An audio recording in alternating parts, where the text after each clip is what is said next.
the stay-at-home order, I can recall being here with one of my employees, and a friend of mine sent me a text message and said something,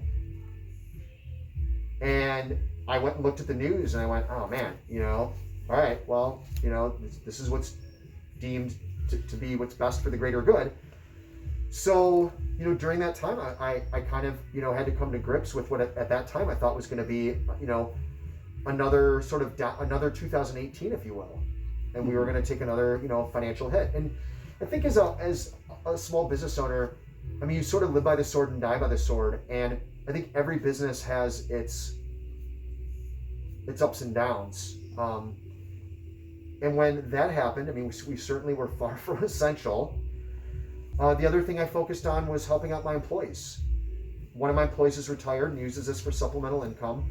The other works at essentially basically a bar that doesn't serve food, and so they were closed. Mm-hmm. So what I did is I'm a brand ambassador for a particular brand of discs, mm-hmm. and I get some like a limited edition sort of like team stamp discs that normally we aren't supposed to sell for personal use only. But I went to them with an idea and I kind of explained what I wanted to do, and they gave me their blessing. And so if you go back and look like a year ago, every day for about a month and a half, I would take like a rare disc and I would auction it off on our Facebook page with 100% of that money going to our employees. Mm-hmm. And I auctioned off about 50 discs and raised about $5,000 and gave that money to the two guys who were working for me at that time. Mm-hmm. It was stuff sitting in my basement gathering dust.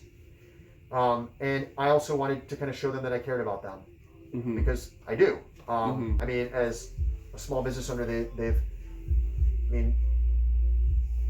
don't work for me. Like in a way, I work for them.